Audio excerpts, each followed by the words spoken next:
knows that today is a very special Shabbat. You didn't know that, see? Back in the old country, back in the day of our great-great-grandparents, they knew the word America. But more often than not,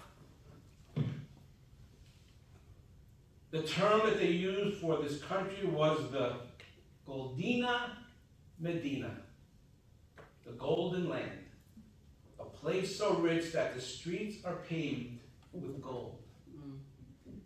But when they arrived in this country, they found that it was not so. Many ended up working in sweatshops under grueling conditions, or as peddlers in the far-flung rural places, literally carrying large sacks of wares on their backs. While our ancestors discovered that the streets were not paved with gold, that does not mean that America was not a Goldene Medina. What made this country so special? What made this country truly golden were the inspired words of the First Amendment of the Constitution of the United States.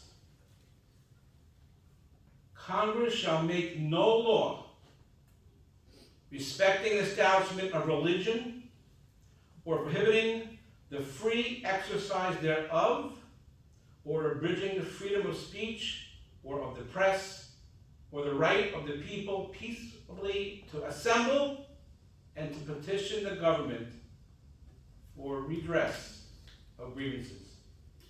The United States was the first nation in history to build its society on the foundation of separation between church and state.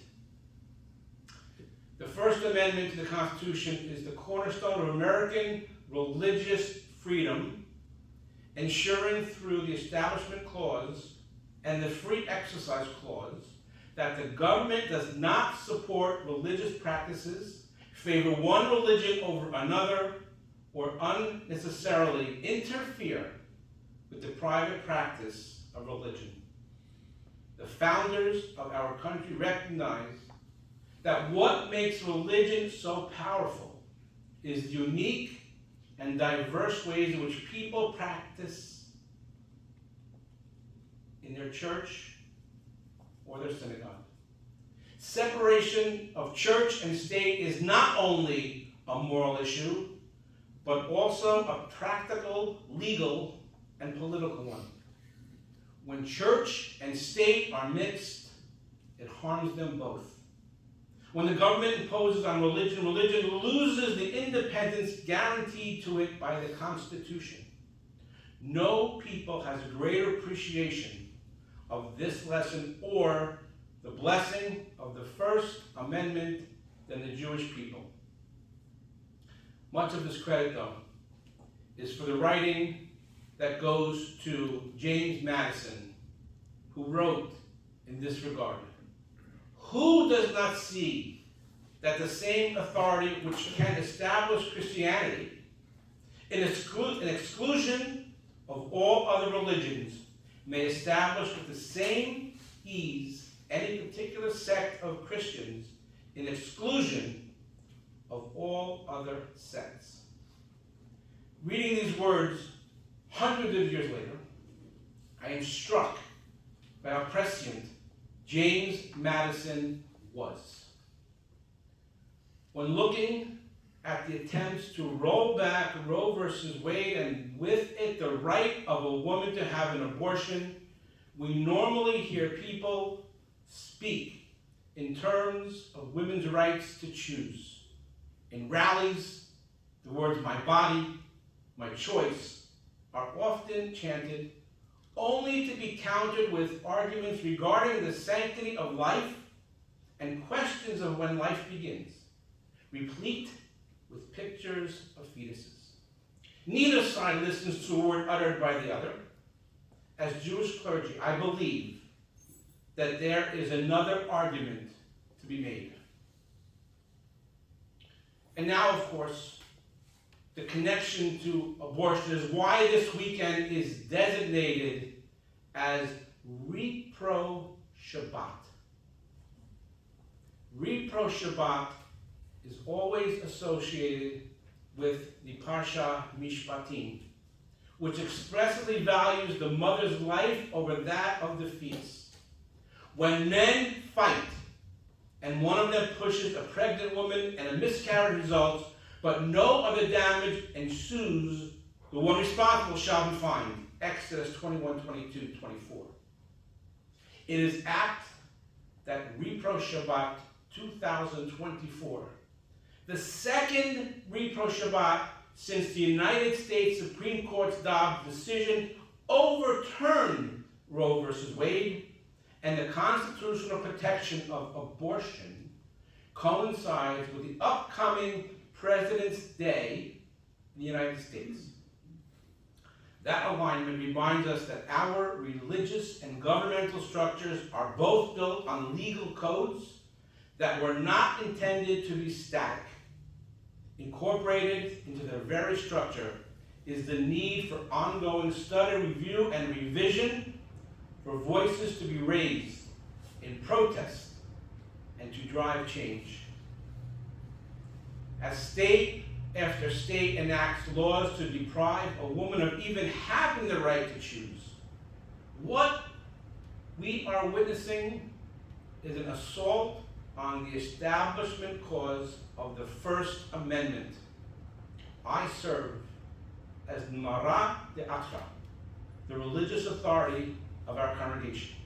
As a result of the efforts to curtail the availability of abortion, to prohibit its practice outright, my First Amendment rights are under siege. I stand before you today as someone who believes that Judaism is neither pro-life nor pro-choice.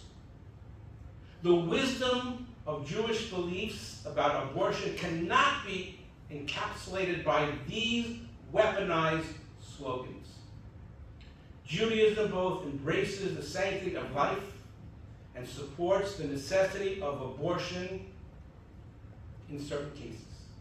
Today, we join with the National Council of Jewish Women to protest the legal tsunami which seeks to strip Roe v. Wade of its power to grant women the right to choose. We stand with the National Council of Jewish Women on this Shabbat because our right to practice our religious law is threatened. The Establishment Clause of the Constitution is under attack, and with it, that which made this Goldene Medina our golden land.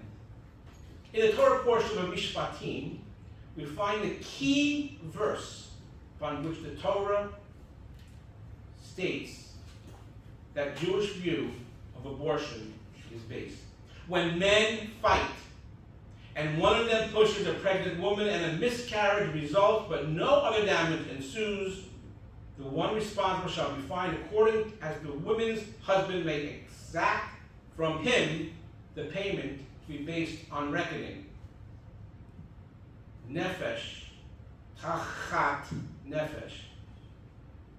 The penalty, an eye for an eye, life for life. In other words, if men are fighting and a pregnant woman is injured in the melee and has a miscarriage as a result, the husband of the woman may exact a fine from the assailant as to the worth of the fetus. But if the woman dies as a result of her injuries, then it becomes a capital crime, and the guilty party must be punished with the death sentence, nefesh tachat nefesh, a life for a life. The rabbis understand that these ancient verses to mean that the life of the fetus does not carry the same value as the life of the mother. After all, the assailant only pays a fine for the death of a fetus, but is put to death if the mother dies. Rabbinic literature extrapolates from this that when the mother's life is threatened during a pregnancy, The fetus is seen as the assailant, and Jewish law requires an abortion to save the life of the mother, even in the third trimester, even when giving birth.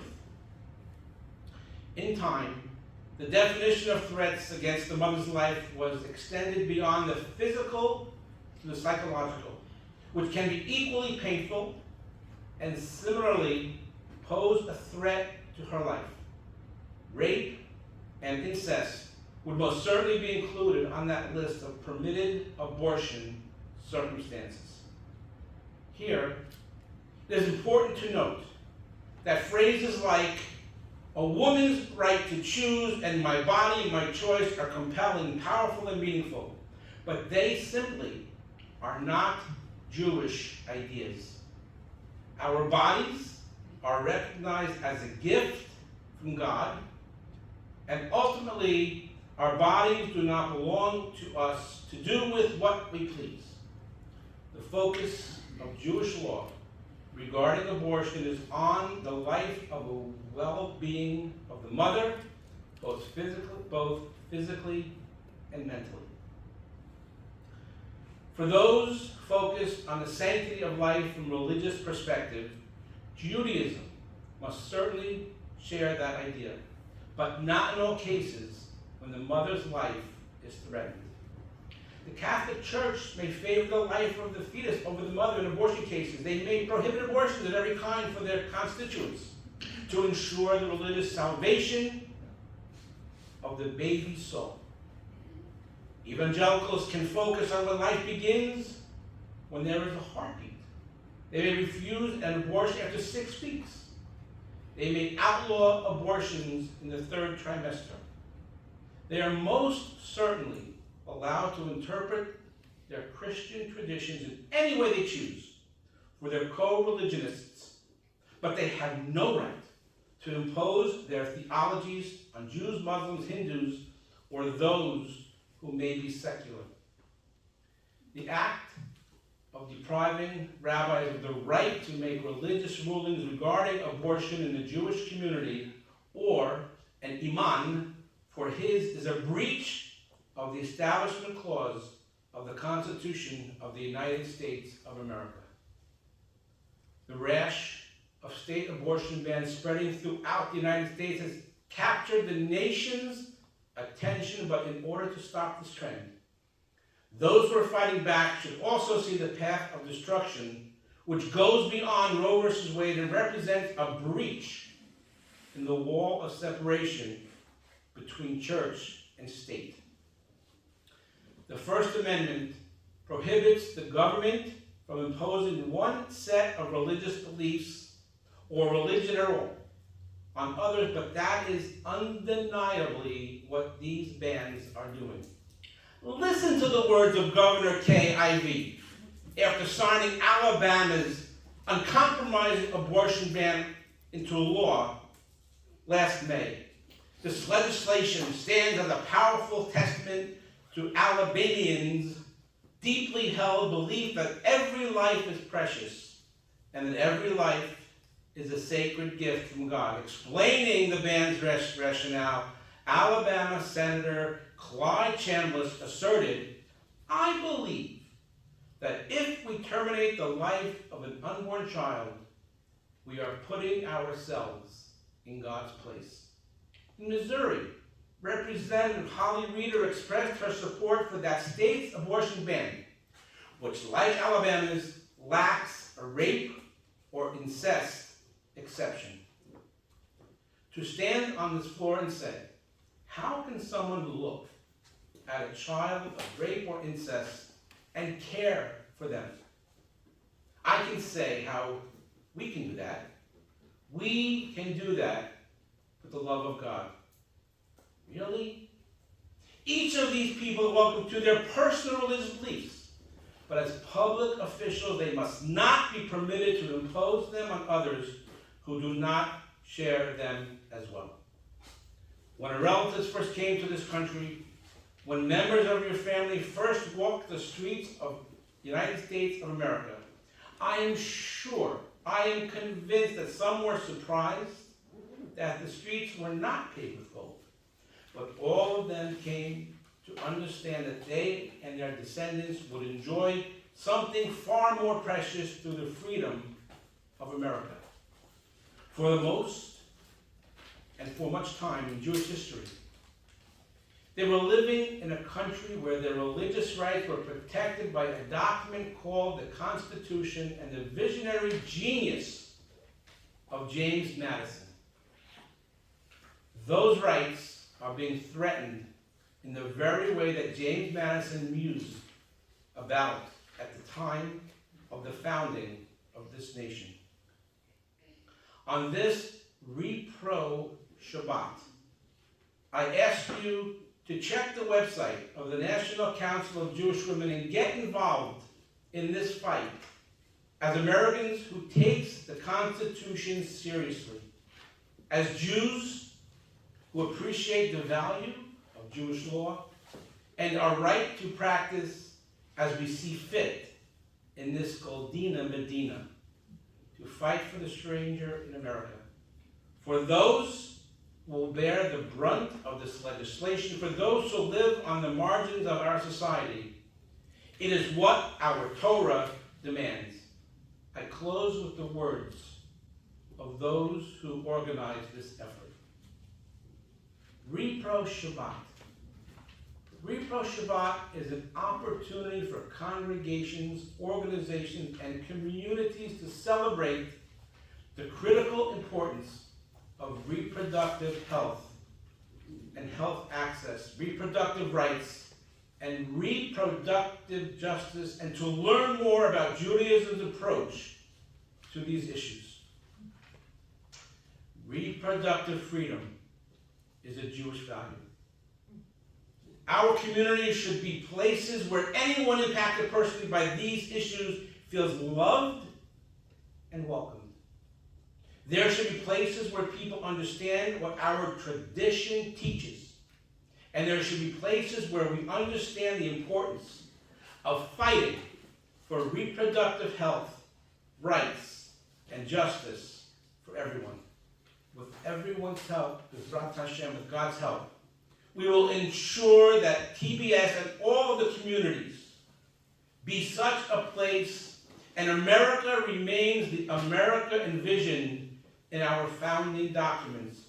Goldene Medina, Kei Yehi Ratzon, may it be God's will. Amen, amen, amen. Shabbat Shalom.